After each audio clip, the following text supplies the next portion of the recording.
Ouais les potox, c'est Antox et bienvenue dans cette nouvelle vidéo consacrée à la critique du 4e opus de Saw 4 donc. Comme d'habitude je vais faire une partie présentation où je vais vous présenter donc globalement le film, suivi d'une petite partie synopsis pour vous présenter globalement l'histoire. Et ensuite nous allons nous attaquer à la critique qui sera donc divisée comme d'habitude en deux parties, une partie sans spoil et ensuite une partie avec spoil. Pour terminer finalement sur la conclusion et vous donner ma note finale. J'en profite également pour vous souhaiter une bonne année puisque c'est la première vidéo de 2024, donc bonne année, bonne santé. Et on est parti donc directement avec la présentation du film. Il s'agit donc, comme je l'ai dit plus tôt, de Saw 4, comme d'habitude c'est un film d'horreur thriller sorti donc en 2007, un an après le 3e opus. Il a été réalisé comme le 2 et le 3 par Darren Lynn Bousman et il a été écrit par 3 personnes en fait. Il a été écrit par Patrick Melton, Marcus Dunstan et Thomas Fenton. Alors du coup, vous pouvez le voir, il n'y a pas Darren Lynn Bousman qui a écrit ou coécrit plutôt le film. Ça a déjà été le cas dans le 3 de toute façon, mais dans le 4 du coup, il n'est pas revenu non plus. Et surtout, ce n'est plus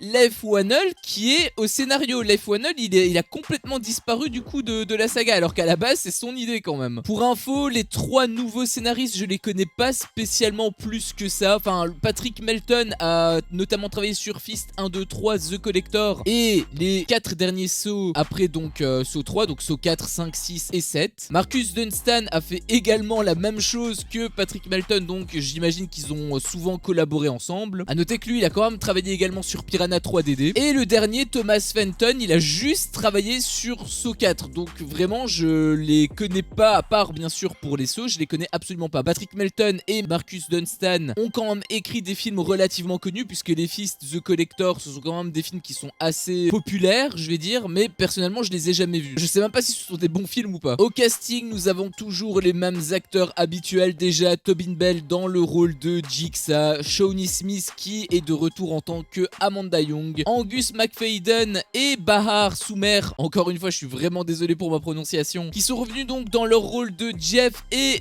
Lynn Denlon, qu'on avait vu donc dans le 3e film. Dina Meyer a également fait une petite apparition, c'est donc l'inspectrice Alison Kerry. Tony Wahlberg qui est également revenu en tant que l'inspecteur Eric Matthews. Nous avons également des acteurs qui interprétaient des personnages de second plan dans les anciens opus qui sont un petit peu revenus en tant que personnages principaux, notamment Lyric Bent qui était donc l'officier Daniel Rigg dans Saw 2 et 3. Costas Mandylor qui est l'agent Mark Hoffman qui a fait une apparition donc dans Saw 3. Betsy Russell aussi qui avait fait une apparition dans Saw 3, c'est l'actrice qui interprète Jill Tuck. Et les 2 nouveaux protagonistes qui sont donc Peter Strahm interprété par Scott Patterson et Lindsay Perez qui est interprétée par Athena Karkanis. Pour le coup, les 2 nouveaux acteurs, moi je les connaissais pas spécialement avant. Scott Patterson avait notamment joué dans Gilmore Girls, donc il a joué dans quelques séries. Sinon il a pas joué dans des films ultra connus, donc c'est peut-être pour ça en fait que je le connais pas. Et Athena Karkanis, elle, c'est son premier long métrage puisqu'elle avait joué dans un petit court métrage avant ça, mais elle avait surtout joué dans la série Missing, disparu sans laisser de traces, que je connais en fait de nom, ça me dit quelque chose. J'ai jamais vu mais ça me dit quelque chose. Mais sinon elle avait fait aucun film avant Saw 4, du coup bah c'est plutôt un sacré exploit pour elle. Le budget a été élevé exactement comme le 3e opus à 10 millions de dollars, donc ils ont quand même injecté pas mal de thunes là-dedans. Et le synopsis est donc le suivant: le tueur au puzzle est mort. C'est du moins ce que pensait la police avant de découvrir sur la table d'autopsie une cassette laissée en héritage par John Kramer. Alors que l'agent Hoffman découvre une nouvelle scène de crime, le FBI s'en mêle. Peter Strahm et Alison Perez vont tenter de découvrir qui est le complice de Jigsaw. En attendant, le cauchemar se poursuit avec un nouveau jeu qui va débuter et qui s'adresse cette fois-ci à l'officier Daniel Rigg. Encore une fois, je sais pas si mon synopsis, parce que ça a été écrit par moi-même,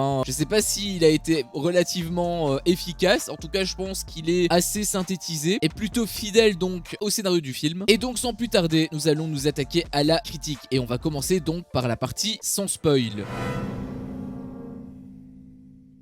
Alors un point que j'ai pas mal aimé et qui est quand même plutôt polyvalent, en fait il est assez varié dans le film, puisque dans les premiers films il y avait également un petit travail sur l'étalonnage qui avait été fait, mais c'était souvent une teinte verdâtre qui avait beaucoup de signification bien évidemment, mais c'était souvent le même étalonnage, alors que celui-là il est un peu plus multicolore, mais il y a également beaucoup de sens derrière et c'est ultra intéressant quand on décortique un petit peu la signification qu'il y a derrière tout ça. Exactement comme son prédécesseur, par contre les VFX tangibles, en tout cas tout ce qui est mécanisme ou prothèse etc, c'est absolument incroyable. Je repense juste à la scène d'ouverture en fait, ou même lors de certaines morts, où en fait on voyait une anatomie ultra détaillée, c'était ça en fait qui rendait le truc ultra réaliste et c'était vraiment ultra jouissif. Par contre parfois on va pas se mentir, ils utilisent de la 3D un peu comme dans le 3, sauf que là j'ai l'impression qu'ils en utilisent un petit peu plus, donc pour faire en fait ces giclées de sang, pour avoir le côté grandiose et spectaculaire de la chose. Alors lorsque c'est un petit peu camouflé ça passe, puisque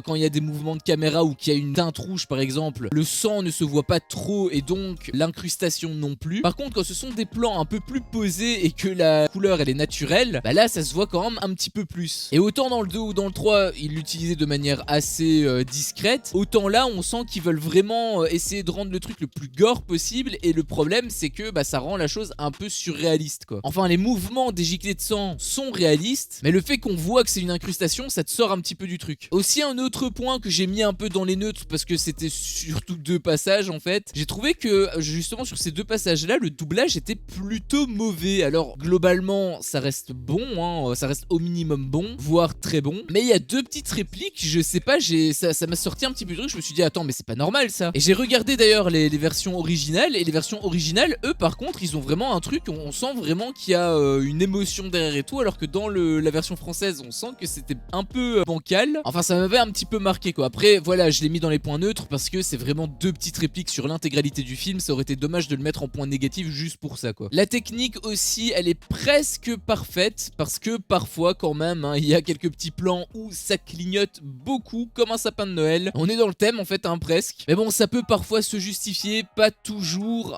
je mets quand même une grande parenthèse là-dessus, mais à certains moments ça peut se justifier et du coup c'est plutôt cool. Par contre vraiment comme les 3 premiers films, le sound design et la musique elle est juste magistralement orchestrée. Parfois il réutilise la musique des révélations, vous-même vous savez que j'aime pas ça parce que j'aime vraiment avoir un thème en particulier par rapport à la situation. Après là en l'occurrence ça marchait quand même, puisque c'était quand même une révélation quelque part, donc le sens était toujours respecté. Ils avaient mis une musique de révélation sur une scène de révélation, c'est pas comme dans le 2 par exemple où t'avais une révélation mais c'était pas vraiment une révélation pour nous, c'était plus une révélation pour le personnage interne, et donc pour nous ça collait à la scène, on est bien d'accord là-dessus, mais c'était pas aussi puissant, c'est ça que je veux dire. En revanche là où avant je félicitais beaucoup le montage parce que j'adorais vraiment cette partie là, cette fois je le trouve un petit peu inégal. Je m'explique, la plupart du temps le rythme est ultra rapide, ça a toujours été un petit peu le cas dans tous les sauts de toute manière, avoir un côté rapide et nerveux pour dynamiser le truc, sauf qu'il y a certaines séquences qui sont,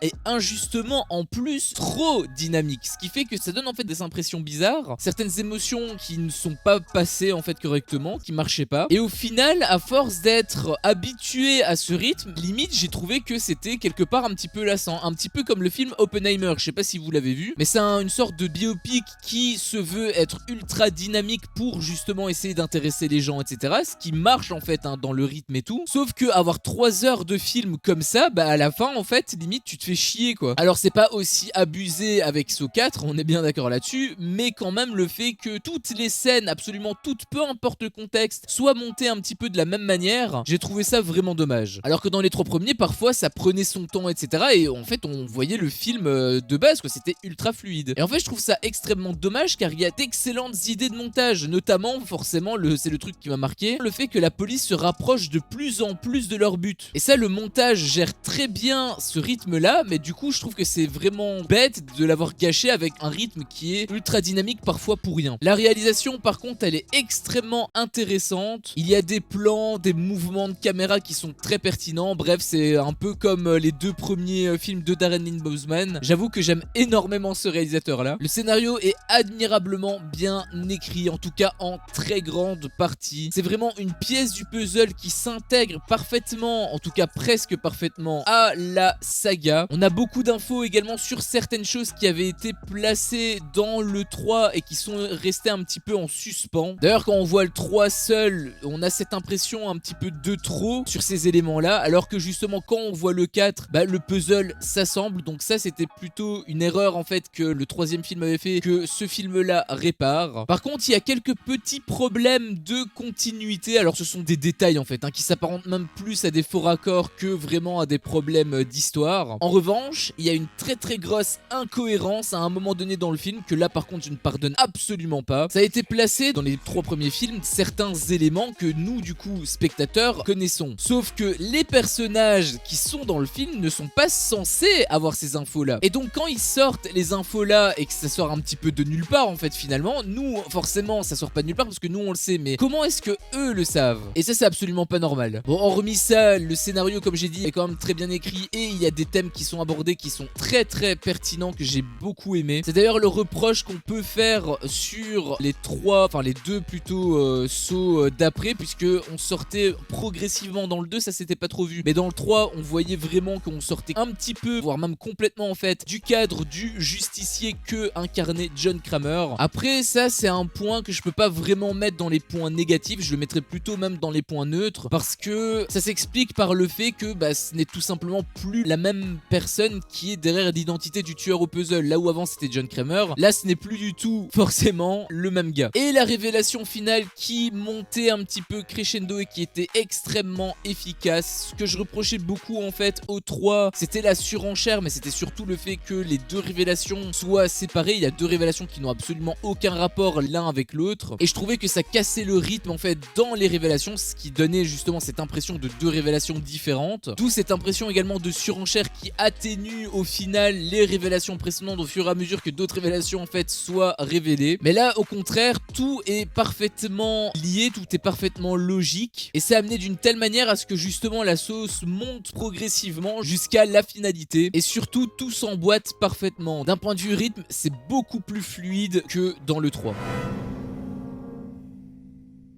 Voici donc mon avis sans spoil, et nous allons donc maintenant nous attaquer directement à la partie avec spoil. Alors la première chose que j'ai notée, c'était forcément l'apparition des titrages, avec cette petite rotation, ça j'avoue que j'aimais particulièrement. Après je dois avouer que je préférais quand même dans le 2 ou dans le 3, parce que c'était appuyé en plus par du flou. Bon, ça a quand même un sens artistique énorme, le fait qu'il n'y ait pas de flou justement, c'est totalement logique, parce que là on est censé être un petit peu dans la paix. D'ailleurs ce n'est plus un étalonnage verdâtre qu'il y a, mais un étalonnage bleuté, et ça a un énorme sens bien évidemment, c'est pas du tout illogique, donc je peux comprendre pourquoi Darren Lynn Bousman a fait justement ces choix là. Et en réalité même reprendre le petit flou du 2, ça aurait beaucoup moins de sens en fait ici, donc au final c'est pas plus mal, mais j'avoue que je préférais quand même le côté un peu plus malsain de la chose dans le 2. Aussi je parlais d'étalonnage, là on a l'exemple typique de l'étalonnage que moi j'avais beaucoup aimé, puisque c'était bleuté au début, ce que j'avais trouvé très bizarre, parce que habituellement c'est vert, donc ça te change un petit peu de tes habitudes. Mais après ça a un énorme sens, puisque le bleu représente la vérité, donc ça matche totalement avec la scène, puisque on a justement cette fameuse révélation qui arrive, le fait que malgré la mort de John Kramer, le jeu n'est absolument pas terminé. Et aussi il y a une couleur qui est très désaturée, qui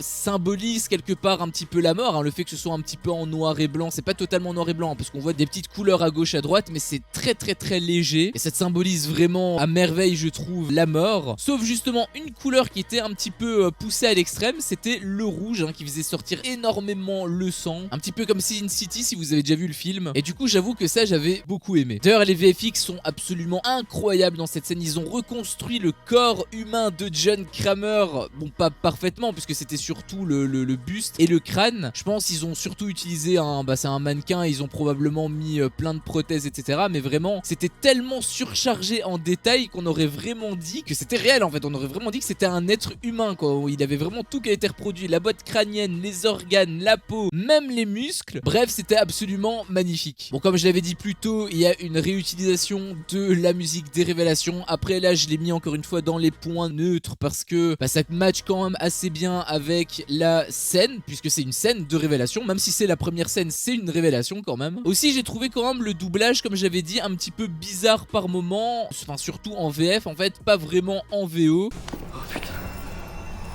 qu'est-ce qui m'arrive?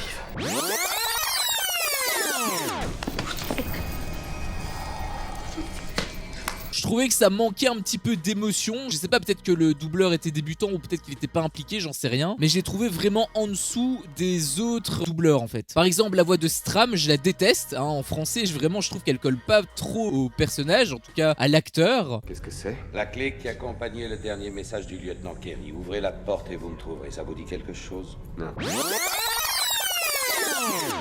What's this? The key that came from our last message from Detective Carey, open the door and you will find me, mean anything to you? No. Et pourtant, malgré la voix que je n'aime pas, je trouvais qu'il doublait quand même bien le personnage. Alors lui, je trouvais que sa voix collait pas trop non plus à l'acteur, mais en plus, le manque d'émotion, je trouvais que c'était vraiment dommage. Forcément, il y a des VFX avec le sang en 3D, notamment donc pour les giclées, pour rendre forcément la chose encore plus gore. Là, vraiment, on voyait en fait, limite, on pouvait même tracer une ligne pour vraiment détourer le truc, montrer vraiment que c'était fait en post-prod, que ça a été rajouté. Et le problème c'est que comme le plan est relativement statique, bah on a le temps en fait de voir et de comprendre en fait que c'est de la 3D. Aussi un truc que je n'ai pas trop apprécié dans ce jeu là, puisque c'est le jeu de début en fait, hein. Dans tous les sauts il y a toujours un petit jeu de début, sauf dans le tout premier puisqu'il expliquait, il montrait les bases. Mais là en fait le jeu démarre et on n'a même pas de contexte en fait, on sait pas qui ils sont, on sait pas ce qu'ils font, on sait pas pourquoi ils sont là, on s'en fout, on connaît absolument rien d'eux. Même eux, ils ne savent pas ce qu'on leur reproche. Alors peut-être que si, ils le savent, parce que bon, quand t'as commis quelque chose, tu t'en souviens quand même un minimum. Mais le fait qu'on ne connaisse rien d'eux, bah du coup, c'est juste du sang gratuitement, quoi. Hein. Donc c'est plutôt cool visuellement, mais ça n'a aucune profondeur et je trouve que c'est vraiment dommage. D'ailleurs, même dans le jeu en soi, en théorie, t'es censé avoir les règles du jeu qui sont censées être établies, etc. Un peu comme Jigsaw fait tout le temps. Sauf que là, il y a rien. Là, ils ont bougé, hop, le truc il s'est levé et le jeu a démarré, ils avaient même pas de contexte. Et d'ailleurs j'ai trouvé que le mec qui avait les yeux fermés avait un beaucoup plus gros désavantage que celui qui avait la bouche fermée, parce que lui il voyait carrément rien, il savait même pas ce qu'il y avait devant lui, alors que l'autre il voyait tout, donc tu m'étonnes que c'est lui qui a survécu en fait. J'ai trouvé ce jeu vraiment inégal, pas super logique par rapport au fait que habituellement Jigsaw il établit les règles etc, là il y a vraiment aucun contexte et j'ai trouvé que ça collait pas trop au tueur au puzzle, même si on sait que l'identité du tueur au puzzle est différente, c'est une autre personne, ils sont censés avoir quand même les mêmes procédés, donc j'ai trouvé ça quand même vraiment dommage. Par contre pour quand même donner des points positifs, j'avoue qu'il y a un petit truc qui m'avait fait rire, c'était le robot à un moment donné. Envoie le robot. Ils envoient donc un robot pour inspecter les lieux, ça fait écho bien évidemment à Saw 2 quand ils se sont fait attaquer même dans la cage d'escalier etc, ça faisait un petit peu écho à ça, j'avoue que ça m'avait fait un peu sourire. Les effets visuels sont quand même très réalistes avec le corps donc de Allison qui a été retrouvé en fait, hein. On l'avait laissé en suspens dans le troisième film, bah là du coup on l'a enfin retrouvé et j'ai trouvé que c'était vachement bien fait puisque en fait il y avait un rat qui était dans son corps qui l'a bouffé en fait littéralement de l'intérieur, c'était dégueulasse, mais en même temps j'ai trouvé que c'était plutôt réaliste, donc j'avoue que j'ai plutôt bien aimé ce petit détail. Par contre un autre doublage qui était un peu bizarre, en tout cas il était vraiment en dessous en VF que en VO, j'ai pas fait ça, d'ailleurs c'est le dernier point de doublage que je dirais, que je relèverai, et j'ai pas fait l'exercice sur absolument tout ce que j'ai vu, hein, qui était un peu bizarre niveau doublage, mais ces deux passages là c'était vraiment des passages qui m'avaient un petit peu marqué, et quand j'ai fait le comparatif, bah, c'est vrai qu'il y avait quand même une sacrée différence entre la version française et la version originale. T'avais l'intention de te faire tuer ou quoi? On n'entre jamais dans une zone non sécurisée, jamais. Are you trying to get yourself killed?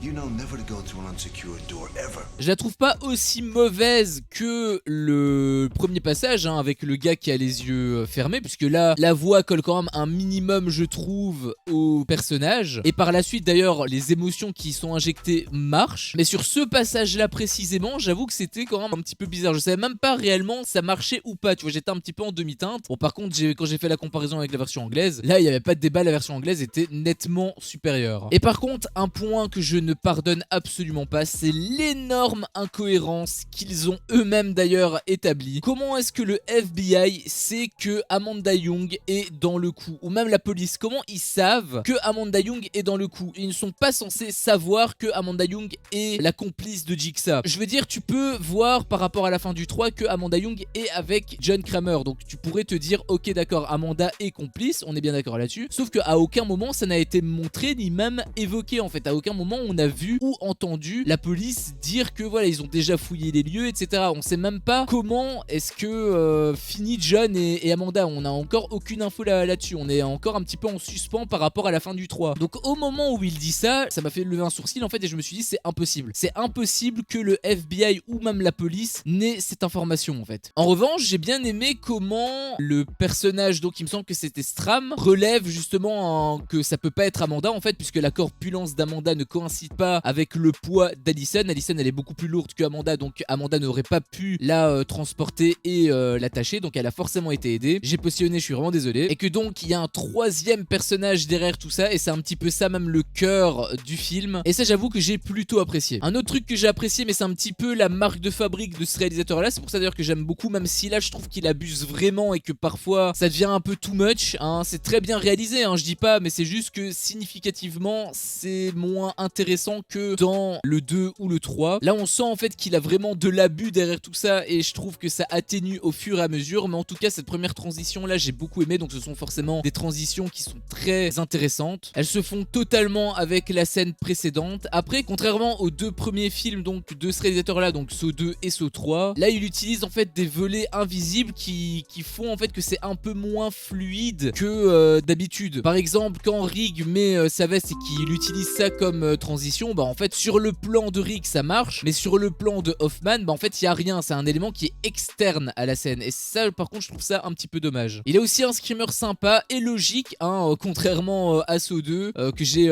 plutôt apprécié, même si je suis pas spécialement un fan incontesté des screamers. Pour moi c'est un outil dans les films d'horreur, et parfois c'est très mal fichu. Là en l'occurrence c'était pas le cas, j'avoue que c'était plutôt intéressant.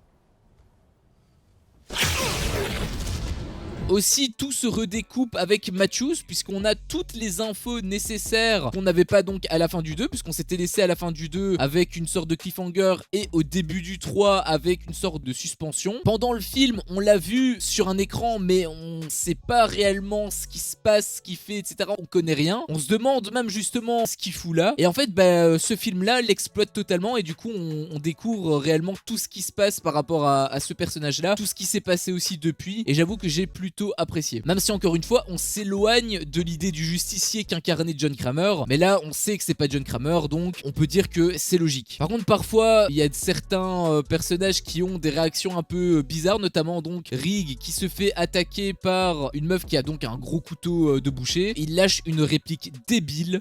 Qu'est-ce que vous voulez faire avec ce couteau? Qu'est-ce que vous voulez faire avec ce couteau, alors que la meuf elle est littéralement en train de l'attaquer. Donc vraiment c'était une réplique de dégénéré, j'ai trouvé, et ça m'a sorti complètement de la scène en fait. Aussi un autre truc que j'ai pas trouvé super logique, c'est pourquoi est-ce que Hoffman est bâillonné? Je veux dire, ils sont seuls, ils sont tous les deux, Matthews ne l'est pas lui, et quand un gars rentre, dans tous les cas quand Mark Hoffman parle, bah en fait on comprend en fait, il peut quand même parler. Libérez-moi!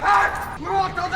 Bah oui, on t'entend, et c'est ça le problème justement. Aussi il y a une tension un peu inutile quand Rig doit kidnapper entre guillemets le gros, donc il s'appelle Ivan. La mise en scène là pour le coup marchait pas trop, parce que bah de toute façon c'est le personnage principal, on sait que c'est un gentil de toute manière, et en plus il arrive de toute manière progressivement. Qu'est-ce que c'est? Donc la scène elle était relativement lente, et en plus on savait, puisqu'on avait eu la scène juste avant qui expliquait qu'il devait justement récupérer Ivan pour lui faire un test. Donc on savait tout ce qui allait se passer, et il le met en scène comme si c'était le cochon en fait habituel qui kidnappait les gens. Mais l'idée de ce cochon là avec cette mise en scène là, c'était qu'on ne savait pas où il était, ni pourquoi. On sentait en fait qu'il y avait quand même une présence dans la pièce, mais on savait pas où il allait attaquer, etc. Et en plus on savait même pas s'il allait se faire attaquer justement. Alors que là on le savait, on avait vu la scène d'avant, ça se fait progressivement, on voit vraiment tous les trucs. En plus c'est le personnage principal, c'est le héros. J'avoue que cette tension là servait vraiment à rien. Par contre il y avait un suspense intéressant quand le film pointait du doigt Jill comme étant la coupable. Je viens de quitter une pièce où il y a plus de sang que de peinture sur les murs. 2 officiers de police ont disparu, les corps s'empilent après leur passage.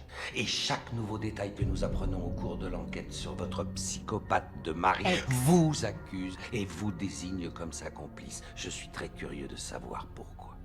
Ça j'avoue que j'ai plutôt apprécié ce petit passage là. Également on en apprend plus sur le passé de John. Il y a réellement un background du personnage qui montre en fait ses motivations. On comprend en fait pourquoi John voulait faire ça, et ça j'avoue que c'était plutôt très bien pensé parce que ça nous donne en fait son point de vue, puisqu'on sait hein, par déduction que c'est un tueur en série, que c'est un monstre, etc. Même s'il avait un mode opératoire qui se voulait un petit peu noble quelque part, dans le sens où voilà, on sait qu'il s'attaquait à des mecs qui faisaient des choses pas ouf, hein. Souvent il culpabilisait, enfin parfois il culpabilisait, mais parfois il culpabilisait pas du tout, et justement c'était un petit peu une sorte de juge, mais il y avait aucune émotion, on ne savait pas réellement quelles étaient ses réelles motivations, qu'est-ce qu'il avait vécu. Bah là en fait on apprend totalement son histoire, quelque part ça te renverse complètement la vision que toi tu avais de Jigsaw à l'époque. Aussi un autre truc que j'avais aimé pour revenir avec l'étalonnage, comme je vous avais dit, il y avait vraiment un peu toutes les couleurs. Il y a le vert bien évidemment traditionnel, il y avait le bleu qu'on avait vu un petit peu plus tôt, et là il y a le rouge qui démontre le danger quelque part, mais ça montre également la sexualité, vu les actes que Ivan a commis, ça matchait totalement avec la situation, puisque c'est un violeur en fait, hein. C'est quelqu'un qui violait des femmes et qui filmait en plus le tout, appuyé en plus par quelques petits moments de noir et blanc avec énormément de bruit pour marquer le choc des personnages. Rick de ce qu'il découvre forcément, et Ivan du fait que il est au pied du mur en fait, hein. Il peut plus mentir puisque il y a toutes les photos, il y a la vidéo qui est affichée, donc il est à nu quelque part, et ça j'avoue que j'avais beaucoup apprécié également. Il y a aussi des mouvements de caméra qui sont très pertinents, hein. On sent vraiment que ils ont beaucoup de budget, ça se voit forcément avec les plans zénithaux, donc c'est des plans douche si vous voulez. D'ailleurs pour faire ça forcément ça devait être recréé en studio etc, avec une grue au dessus. Bref, le budget a vraiment été très bien dépensé, et en plus ça a un énorme sens puisque ça montre le personnage comme étant insignifiant, impuissant, et c'est appuyé par des rotations mettant le personnage à l'envers, comme si c'était quelque part un peu l'antichrist. A noter aussi que le jeu est très ironique car il est exactement dans la même situation que ses victimes, et ça j'avoue que j'ai beaucoup aimé. Pour donner un autre exemple de gilet de sang en 3D, là il se fait complètement démembrer dans tous les sens, il y a énormément de sang encore une fois, mais cette fois-ci on le voit pas trop parce que c'est un petit peu camouflé par justement ce côté rapide et nerveux avec la caméra qui bouge beaucoup, et en plus l'étalonnage qui est complètement rouge, ça camoufle un petit peu justement les giclées de sang. On sait qu'il y a des giclées de sang puisqu'on voit les mouvements de sang, mais ça camoufle l'incrustation, et ça j'avoue que j'ai trouvé que c'était une très bonne idée. C'est pas comme la scène d'intro où c'était beaucoup plus posé, et là on le voyait vraiment à des kilomètres. Également l'étalonnage de la scène d'interrogatoire m'a beaucoup plu puisque c'est un bleu, mais c'est pas le même bleu que la scène d'ouverture, puisque en réalité c'était bleu mais c'était quelque part un petit peu blanc aussi, tu vois, parce que c'était très désaturé, c'était justement vraiment pour marquer la mort. Là c'était vraiment un bleu très saturé pour symboliser la vérité, hein, tout simplement. Ils sont dans une scène d'interrogatoire, donc ça marche totalement avec la scène, et j'avoue que ça j'avais beaucoup aimé aussi. Autre étalonnage que j'avais pas mal apprécié, c'était à l'intérieur de la clinique en fait, où Jill donc travaille. On voyait donc que c'était orange dans la plupart en fait du bâtiment. Le côté orange bien évidemment c'est pour symboliser la sécurité, le fait que ce soit une clinique forcément c'est censé symboliser cette sécurité là, le fait aussi que Jill ne craint rien à cet endroit là, mais la sortie elle est légèrement verdâtre, ça accentue forcément et ça amorce surtout le côté malsain donc qui va arriver, puisque c'est à cet endroit là qu'elle va perdre malheureusement son bébé. On a également une scène avec la Latina sexy du 2, je sais pas si vous vous souvenez, où on la voit en fait rencontrer John Kramer lui-même qui attendait donc dans sa voiture. Donc tout se redécoupe en fait, on comprend vraiment l'histoire de John à travers ce film, et j'avoue que c'était ultra prenant. À un moment donné justement je parlais qu'il y avait beaucoup de grains dans l'image, il y a aussi d'autres plans que j'ai pas vraiment relevés, mais à ces moments là par contre parfois forcément c'est plutôt dans les points négatifs, mais là exceptionnellement c'est dans les points positifs parce que ça a un sens artistique énorme. Le grain en fait amplifie la gravité de la situation, on a une image qui est un petit peu salie par ce qu'on voit en fait, hein, c'est-à-dire qu'il y a eu un fœtus qui a été tué parce qu'elle a encore une fois perdu son bébé, et donc je trouvais que ça marchait plutôt bien. Après je pense que c'est surtout une interprétation un petit peu de ma part, hein. Je pense qu'en réalité c'est un bête problème de lumière qu'ils ont eu au tournage, exactement comme ils ont eu plein de problèmes de lumière dans d'autres scènes, mais là exceptionnellement artistiquement ça se justifiait et je tenais quand même à le mettre en évidence. Après encore une fois c'est peut-être juste de la surinterprétation de ma part, mais c'est comme ça que je le vois. J'ai aussi beaucoup apprécié la musique rythmant la patience mais à la fois l'urgence de la situation, où t'as en fait John Kramer qui doit patienter en fait pour savoir si sa femme au final a perdu le bébé ou non.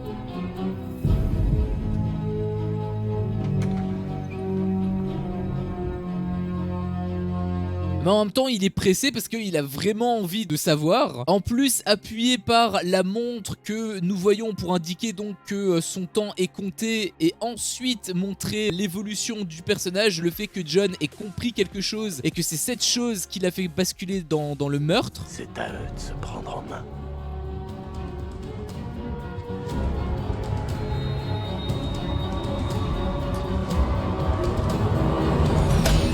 Surenchérie en plus où au moment où il dit ça, il y a du sang sur sa chemise, annonçant donc ce qui va s'en suivre, hein, puisqu'il va complètement endosser le rôle de meurtrier à ce moment-là. J'avoue que ce plan-là qui montre complètement le changement de vision de John, et en fait on n'a plus John, en fait sur ce plan-là John est mort et Jigsaw est né, et c'est absolument magnifique. Un truc par contre qui est un peu moins magnifique, c'est le fait que Matthews à un moment donné saute donc pour se tuer, et bah il est censé avoir le cou complètement brisé en fait, hein, à ce moment précis là il est censé être déjà mort, hein, et pourtant il y a que dalle. D'ailleurs si vous faites attention, on le voit un petit peu comme si en fait le truc flottait, qui restait ainsi en hauteur. Bon tout le monde fait ça, hein, tous les films forcément font ça, c'était pour donner un petit peu d'intérêt dans cette scène là. Donc en réalité l'acteur il portait une sorte de blouse, et il y avait donc le truc qui était un petit peu plus long pour donner cet effet, mais qui était quand même tendu, pas au maximum mais avec une certaine marge pour pas étrangler l'acteur. Mais bon moi je sais que réellement ça n'aurait pas dû arriver physiquement, ça c'est pas possible. On découvre également l'identité de la personne qui surveille Matthews et Hoffman, et il y a une petite mise en scène comme si c'était une grosse révélation.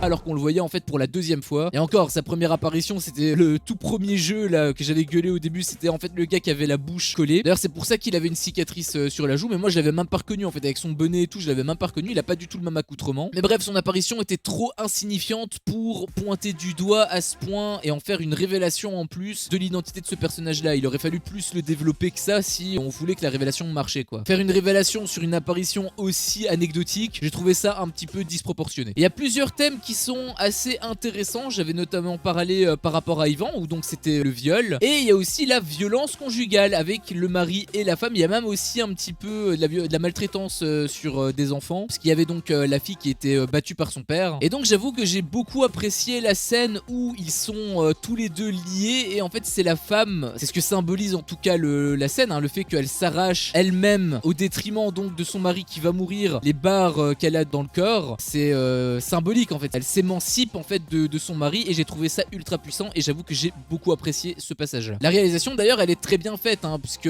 à tête reposée, bon on sait forcément que c'est faux, hein, qu'elle sait pas, qu'elle avait pas des barres dans le corps, et d'ailleurs quand on analyse, quand on est un petit peu fou comme moi et qu'on s'amuse à analyser image par image, on voit en fait que dans ce passage là, les barres en fait elles sont à côté des acteurs, hein, elles sont pas réellement dans le ventre, elles sont juste sur le côté, et avec l'angle de la caméra, avec cette notion de perspective, t'as l'impression qu'il est dans le corps. J'avoue que j'avais aussi pas mal aimé cette réalisation là. Par contre quand c'est en plan plus posé, on voit l'utilisation de la 3D, et j'avoue que c'est franchement dégueulasse quoi. Après encore une fois c'est aussi un vieux film, c'est un film qui date de 2007, donc ça peut également s'expliquer, mais j'aurais préféré qu'ils utilisent comme ils ont fait en fait avec John Kramer au tout début, en fait une surutilisation de maquillage etc pour justement donner de la vie à ces blessures, que simplement mettre un bête effet 3D qui pue quoi. Un autre passage aussi que j'avais pas trop aimé, c'était une sorte de mise sous tension un petit peu inutile, où t'as en fait Stram qui passe le pas d'une porte, donc il regarde un petit peu méfiant devant lui, et la caméra fait le tour du personnage, et puis on entend derrière un chargement d'armes.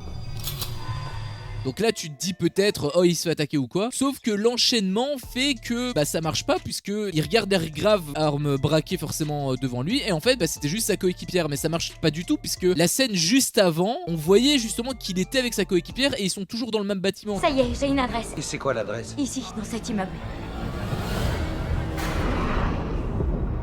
C'est pour ça que je parlais que le montage en fait était un petit peu trop rapide par moment, parce que l'enchaînement de ces deux scènes là fait que bah tu comprends que Stram est avec sa coéquipière, et du coup que bah le bruit là bah forcément que c'était elle. Après peut-être qu'ils étaient censés se séparer ou autre, je sais pas, mais quoi qu'il en soit ça n'a pas été montré, et ça n'a pas été non plus dit, à aucun moment ça n'a été évoqué, donc moi je me suis simplement dit que c'était déjà elle. En plus bon, charger une arme c'est pas vraiment le mode opératoire du tueur au puzzle, hein, donc ça me paraissait un petit peu bizarre de toute façon, mais même l'enchaînement des plans faisait que bah ça me paraissait évident que ça allait être Perez en fait. En plus c'est complètement con parce que plus tard sa coéquipière justement se fait attaquer et il hurle. Appelez un médecin!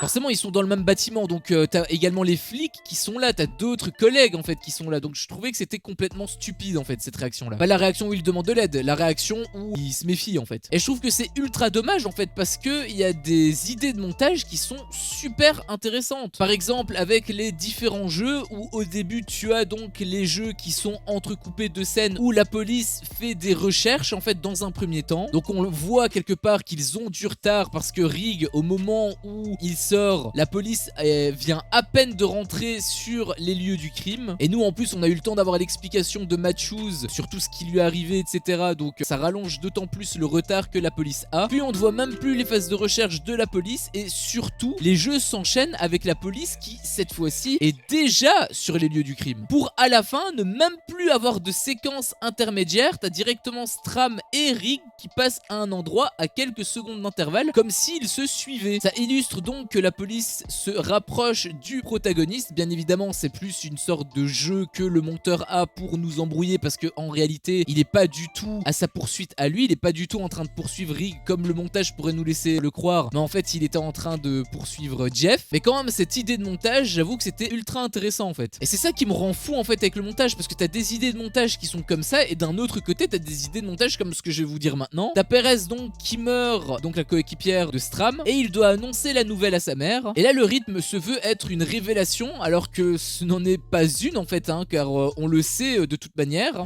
Madame Perez, bonsoir, je suis Peter Stram, je travaille avec votre fille. Oui, j'ai une terrible nouvelle. Après je savais pas si je devais me sentir réellement touché, avoir de la peine pour le personnage ou quoi, parce que vu le rythme aussi rapide, bon, on n'a même pas le temps d'éprouver de la tristesse en fait hein. On éprouve plutôt du suspense, de la tension, alors qu'en fait bah il n'y a pas vraiment de tension, enfin il n'y a pas vraiment de révélation en fait. J'ai vraiment trouvé cette scène totalement ratée. D'ailleurs le montage commence à être rapide à un point où ça en devient même limite drôle quoi. Tu as un interrogatoire qui est fait, puis ça s'enchaîne sur des jeux avec des morts et tout. La police qui fouille la scène de crime, inspecte les lieux, un collègue a été gravement blessé pour enfin revenir sur l'interrogatoire comme ça. Comme si Jill n'avait pas bougé en fait pendant tout le film. Je comprends que c'est pour dynamiser la scène, pour dynamiser le film et donner du rythme. Mais le problème en fait en faisant ça, c'est que ça atténue certaines scènes qui se veulent être des scènes d'émotion. Et en même temps, ça te chamboule complètement ta perception du temps. Alors quand c'est bien fait, comme justement le montage qu'il y a eu avec Rig et Stram, où en fait tu découvres à la toute fin que en fait on est dans la même temporalité que dans le 3, là c'est cool, justement la sauce prend. Par contre quand c'est mal fait comme ça, où ça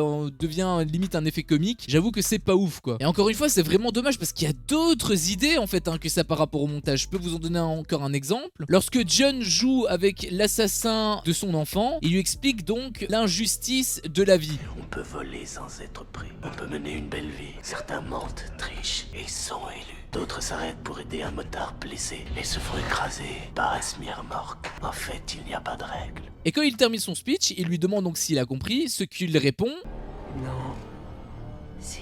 On comprend donc à travers le montage que en fait il a rien compris et qu'il donne juste cette réponse là un peu en tant que masque, comme une façade, pour lui dire ce qu'il veut entendre en fait tout simplement. Et je trouve que justement des idées de montage comme ça c'est super chouette en fait. C'est juste dommage que tout soit foutu en l'air quelques secondes après quoi. T'es complètement cinglé. A noter aussi que la scène a été étalonnée en bleu turquoise qui a comme signification la sagesse qu'on pourrait donc accorder à John, mais qui a surtout comme connotation négative la difficulté à accorder, ce qui matche totalement avec les deux personnages puisqu'ils ne sont pas du tout sur la même longueur d'onde dans toute la scène. Par contre le piège de Cécile, je trouvais qu'il était pas super compréhensible. J'ai dû revisionner en fait le passage pour confirmer ce que je pensais hein, parce que je n'étais même pas sûr de comprendre. Au final ça marche hein, ça marche totalement. D'ailleurs je l'ai mis plus dans les points neutres, mais justement le montage est tellement dynamique que limite ça te gêne dans la compréhension de certaines choses. D'ailleurs je l'ai pas précisé plus tôt, mais il y a un problème de raccord dans l'axe en fait, puisque Stram quand il entre dans l'usine à jouer où le test final va être effectué effectué. Il sort par la gauche du cadre et arrive à la scène suivante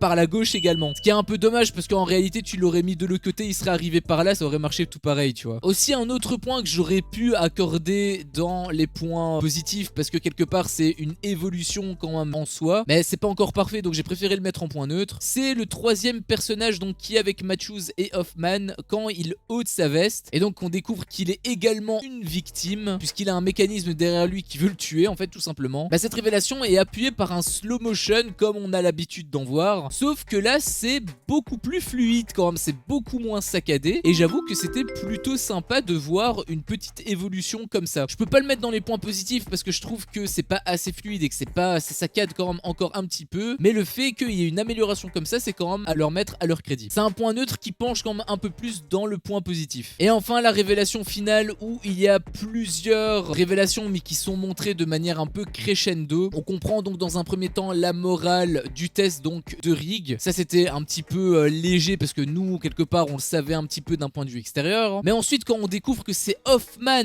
donc l'agent, c'est un policier en fait, hein, c'est littéralement un corrompu quelque part, qui était donc sous leur nez depuis le début et qui s'est même fait passer en tant que victime. Là j'avoue que ça a vraiment explosé et en plus quand on apprenait que tout le jeu était en parallèle, j'ai trouvé que c'était plutôt bien. Alors le fait que le jeu soit en parallèle c'est pas forcément une révélation, enfin si c'est une révélation mais c'est pas le gros de la révélation et surtout c'est amené de manière à ce que tout soit dévoilé en même temps. C'est pas comme dans le 3, d'ailleurs c'était justement un point que je voulais préciser. En fait quand je disais double révélation, en réalité la révélation elle était divisée en 3 parties. Tu avais la première partie qui était la révélation avec le fait que Jeff et Eileen soient mariés femmes. La seconde révélation qui disait que John en fait voulait tester également Amanda. Et la troisième révélation c'est le truc avec la petite fille. Moi j'ai un peu combiné le fait qu'ils soient mariés femmes avec le truc de la petite fille en même temps, mais ce que j'ai surtout reproché c'est le fait que ce soit scindé en deux avec la première partie où t'as aussi Amanda qui est intégrée là, même si pour moi elle est justement de trop, et le fait que tu aies la petite fille à la toute fin donc qui est emprisonnée tout simplement. Ça j'avoue que c'était plutôt ça que je voulais pointer du doigt. Là en l'occurrence c'est pas du tout le cas puisque tu n'as pas de coupure en fait, tu n'as pas de cassure dans la révélation. La scène de la révélation ne fait qu'une seule et même scène, même si tu as plusieurs révélations qui s'enchaînent, c'est beaucoup plus fluide et j'avoue que j'ai beaucoup plus apprécié dans ce film là. Par contre ce que j'ai un peu moins apprécié c'est le fait que du coup en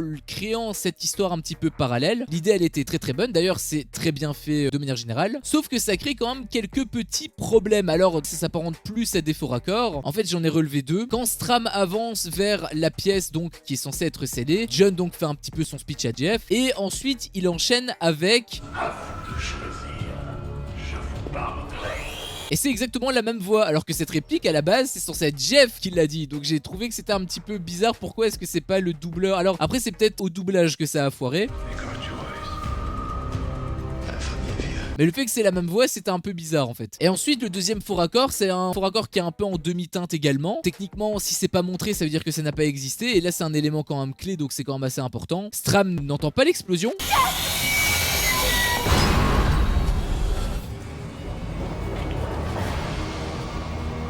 Dans sa réaction quand il voit le sang et tout, il est pas choqué, il a pas eu de sursaut ou quoi par rapport à l'explosion. Il a même pas eu d'explosion en fait qui a été montrée. Enfin quand je dis explosion c'est pas avec les flammes et tout, c'est plus le bruit, parce que normalement ça a pété, on était censé quand même entendre, même si c'était fermé. Je pense pas que c'est fermé hermétiquement, sinon on verrait pas du sang au sol. Il était censé quand même entendre un minimum quelque chose, et là en l'occurrence on n'a rien entendu, et vu sa réaction aussi on aurait dit qu'il avait pas entendu l'explosion. Donc il y a aussi ce petit faux raccord de est-ce que l'explosion a réellement eu lieu. Bon en réalité oui, parce qu'on voyez le visage complètement explosé de Lynn dans la scène juste après, mais je trouvais que c'était quand même dommage de pas avoir montré un moment clé comme ça quoi. Après vraiment pour moi le gros problème de ce film c'est le petit détail, en fait c'est un petit détail mais qui te remet en perspective toute ta compréhension du film. Après je sais pourquoi est-ce que ils ont fait ça pour justement te faire croire que c'est la suite du 3 alors qu'en fait c'est pas la suite, c'est une histoire qui se déroule en même temps que le 3. Alors ok, la scène d'ouverture c'est le fait que que il y a John Kramer qui est à la morgue, etc. et qui retrouve justement le truc, on est bien d'accord là-dessus. Sauf que ce sont deux temporalités qui sont complètement différentes. Normalement, comme on l'avait vu justement par la suite, on avait bien vu que cette scène-là, c'était une scène qui se déroulait avant tous les événements qu'il y a eu dans le film, puisque à la toute fin, dans la révélation finale avec Rig, tu as Rig qui se rappelle de toute cette partie-là où il se rappelle justement de ce qu'il avait dit, etc. Parce que c'était aussi son test, hein, le fait de pas aller comme ça, tête baissée et tout. C'est d'ailleurs ça qui a un peu amplifié la révélation. Ça marchait totalement. On voyait que cette scène-là, elle a été inclue avant le film. Donc ça veut dire que c'est bien une scène qui a été placée avant que le film se déroule. Et comme justement le film se déroule en parallèle au 3, ça veut dire que c'est Strahm en fait qui a découvert le corps et donc la police ne l'a pas encore découvert. Tu le relèves pas forcément tout de suite parce que voilà, toi tu regardes le film, tu veux juste kiffer ton film à la base. Mais quand tu apprends ça, il y a un truc qui tique et tu te dis attends, mais les scénaristes ils sont trichés. Mais en fait j'aime bien quand les scénaristes jouent avec moi, etc. Et quand ça marche, justement c'est ultra jouissif, c'est d'autant plus intéressant. Sauf que quand on apprend par la suite qu'en fait il y a un élément qui collait pas, du coup tu te dis attends, c'est bizarre. Tu te sens frustré même quelque part. C'est comme si tu jouais une partie avec quelqu'un, tu perdais, ça dépend si t'es bon perdant, mais si tu perds et que t'es bon perdant, pas de soucis, dans tous les cas t'as quand même kiffé le jeu de manière générale. Sauf que si t'apprends qu'il a triché pour gagner, du coup toi tu te dis attends, mais j'ai joué pourquoi alors? Tu vois, tu te sens un petit peu délaissé par le film et j'avoue que c'est ce passage là moi que j'ai vraiment pas aimé, qui m'a vraiment même fait grincer des dents.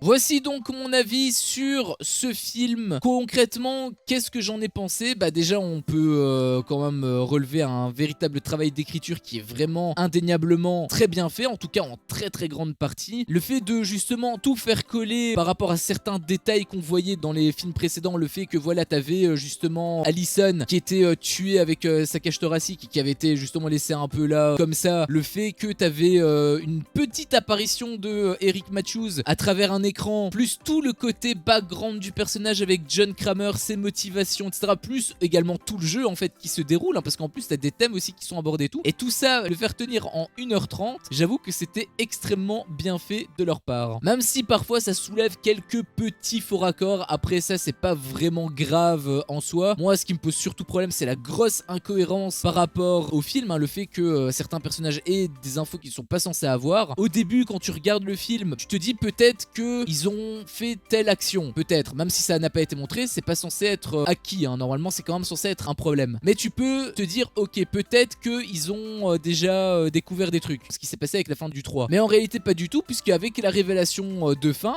tu sais en fait que c'est techniquement pas possible, et même on le voit de toute façon que c'était pas possible. On voit que tout le film a été placé de telle manière à ce que tout s'enchaîne, et justement le fait que les scénaristes ont un petit peu joué avec cette temporalité là, parfois c'est très très bien fait, mais là en l'occurrence c'est très mal fait parce que concrètement ils trichent. Ils nous ont fait croire que, alors que en réalité pas du tout, et du coup ça pose une énorme incohérence. Par contre j'ai quand même trouvé la réalisation très réussie, c'était souvent extrêmement intéressant. Il y a quelques idées de mise en scène, notamment avec des tensions etc, que j'ai trouvé un petit peu inutiles. Après peut-être que c'était le découpage que lui il a voulu mettre, parce que sinon la scène paraissait peut-être un petit peu vide, je sais pas. J'ai trouvé que justement sa réalisation était un petit peu inégale. En fait je trouvais que ça avait beaucoup de sens par moment, mais à d'autres moments c'était un petit peu bizarre. Après c'était des problèmes peut-être dus au scénario aussi, je sais pas, ou au montage également. Ça peut être également un problème de montage, parce qu'il y a quand même pas mal de problèmes avec le montage. J'ai trouvé un petit peu ces réalisations un petit peu de trop par moment, et même les transitions qui sont souvent fluides, il les a fait un petit peu plus facilement que dans les deux premiers, et parfois ça se justifiait pas trop, ce qui est pour moi un petit problème par rapport au film. Pour moi en fait concrètement il va un petit peu trop loin, il est un petit peu too much. Par contre la technique elle était très très bonne, même si parfois ça bruite quand même beaucoup, parfois ça se justifie, même si pas tout le temps, mais à certains moments ça se justifie quand même. Et il y a quand même très peu d'erreurs, j'en ai relevé une, mais elle était quand même relativement légère, sur un film de 1h35, je trouve que c'est quand même très correct. La musique et le sound design par contre, comme d'habitude, c'est du 5 étoiles,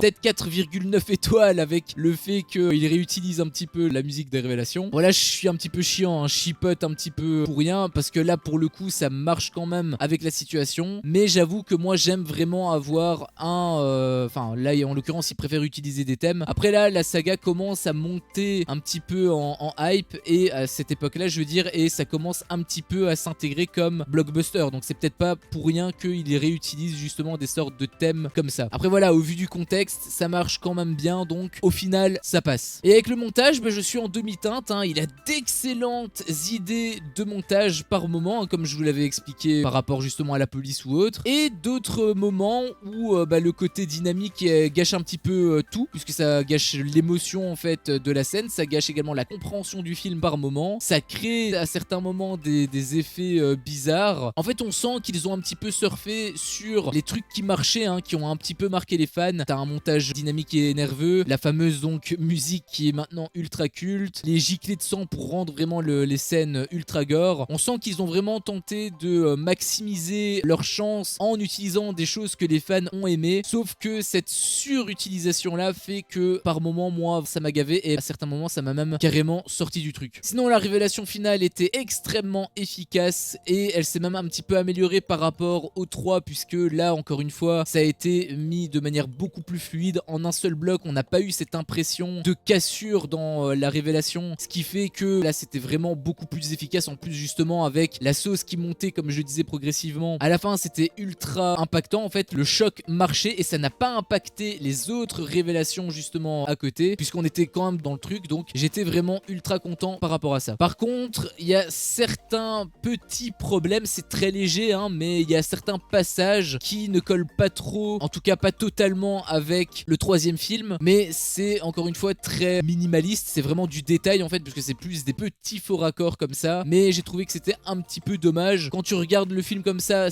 passe, mais si tu t'enchaînes la saga complète tu peux quand même voir la petite différence, et du coup c'est un petit peu dommage de pas avoir eu ce souci du détail là, un petit peu comme ils ont eu le souci du détail avec les effets spéciaux. Donc quelle note je donnerai à ce film? Eh bien si j'ai mis 16 au troisième opus, qui est pour moi un petit peu celui qui est le moins bon des trois premiers, j'ai envie de dire que je vais lui mettre la même note, c'est-à-dire également 16 sur 20, parce que au final il n'est pas spécialement mieux que le 3, mais il n'est pas spécialement non plus mauvais, enfin moins bon que le 3 également. En fait c'est un petit peu con à dire d'ailleurs, mais les forces de l'un sont les faiblesses de l'autre, et inversement, ce qui fait que c'est dommage, parce que si ils avaient corrigé simplement les faiblesses en gardant les forces, ça aurait forcément été une meilleure note, ça aurait peut-être été même comme le 1 ou le 2, mais là en l'occurrence ce n'est pas le cas, donc je ne peux pas vraiment dire que j'ai passé un moins bon moment que dans le 3, parce qu'au final il y a quand même d'autres choses qui étaient quand même mieux fait que dans le 3, mais il y a quand même certaines autres choses qui étaient bien fait dans le 3 qui malheureusement ne sont pas bien fait dans ce quatrième opus. Donc ouais, je pense que 16 sur 20 c'est la note la plus juste que je pourrais mettre. Sur ce, cette vidéo s'achève ici. Si mon contenu te plaît, fais-le moi savoir en me laissant un énorme pouce bleu. À chaque fois que je vois ça, je vois que mon contenu plaît et donc moi ça me motive à continuer. Si t'es pas encore un potox, qu'est-ce que tu attends pour me défoncer ce gros bouton rouge? N'hésite pas à activer la cloche pour ne rien louper et je te dis à la prochaine pour une prochaine vidéo. Ciao.